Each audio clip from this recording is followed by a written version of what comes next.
Welcome back to Tutorial Tuesdays. I am Serena, PR with Serena, and definitely don't do this when you have a crisis.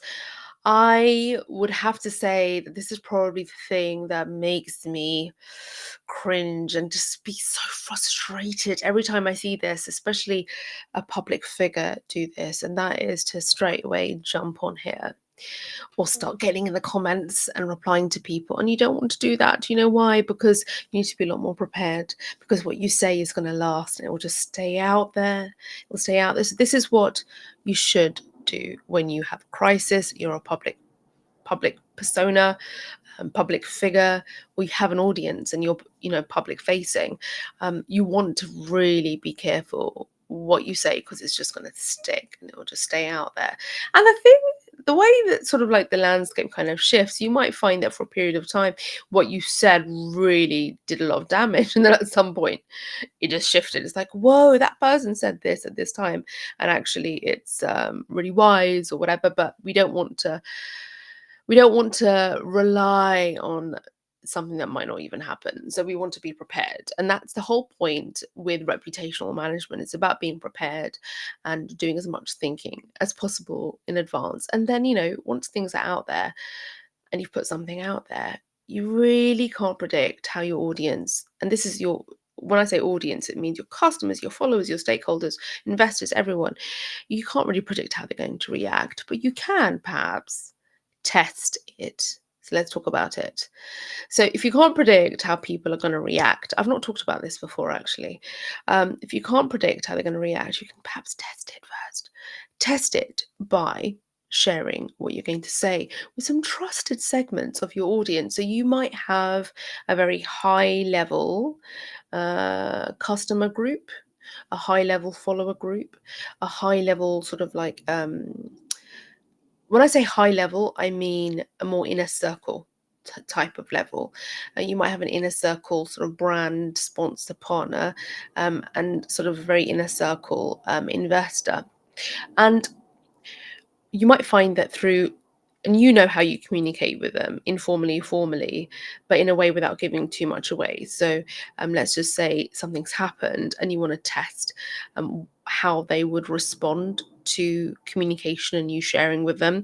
You could have that sort of more internal conversation with them, knowing that nothing is off the record, even if you say it is, so it could leak.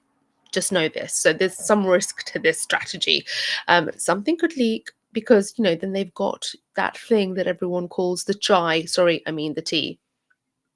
So I didn't even get a swig because I thought it was going to take too long.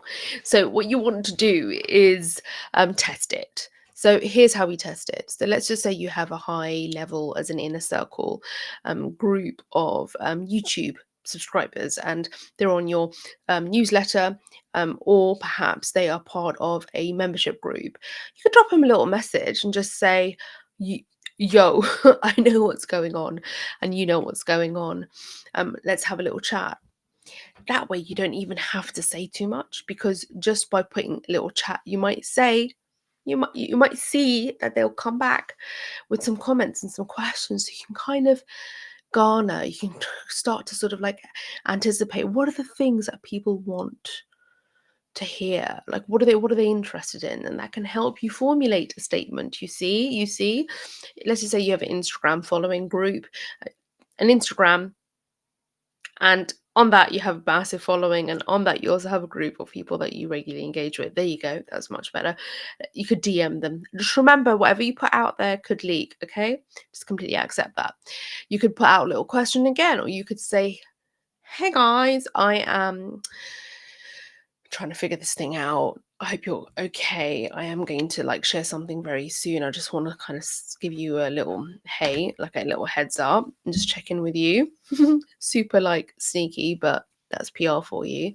Let's talk about the brand sponsors and partners, because that's a little bit more tricky. And so same with sort of the investors. Now, the brand partners and sponsors, they really want to ensure that they've invested in somebody or have got somebody representing them that aligns with their values. And if you have a reputational crisis, then it's essentially it's a crisis of people misunderstanding you or not seeing you for the values that you essentially are claiming to have. So you have to almost reassure somebody that you still are that person and you will be that person. Let's just say um, the way that you're going to actually respond to this and handle this is through one of the values like honesty and transparency. And so be honest and transparent with them and let them know that, this is going to be handled in this way, this is what happened. You could test The testing bit comes in where you will say, I'm shortly going to, but I wanted to first come to you and I wanted to share some of the sort of like main things that I'm going to communicate with my audiences. Now that's a leak. Remember, it's not off the record.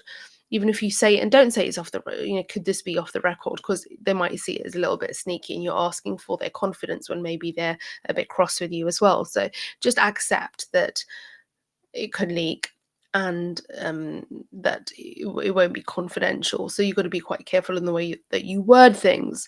And so you want to say, this is how I'm going to, I'm going to communicate with everyone.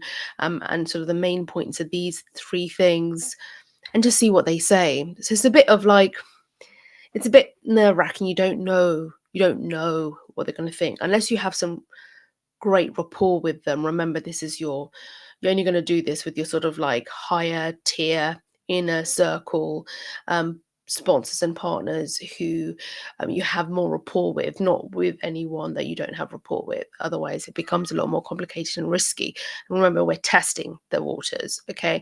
And then with the investors, definitely, like with that one or two, or maybe none, maybe they're an external stakeholder who still have an interest in your brand, and you want them to continue to support. Have that sort of like sidebar sort of conversation with them, and just see you can keep it a lot more to the point, because they might not need all of that detail. They might just appreciate the fact that you've checked in with them, and you might be able to sort of get some advice and some insight from them that could help you craft that message.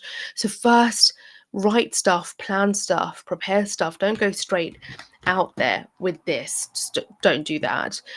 But what you can do is test the waters with your audience. And there's lots of ways that you can do it. Just remember, nothing is off the record. It could get leaked. And you could use the leak to your advantage. You could say, I'm about, this is so sneaky. This is PR for you. What am I doing here?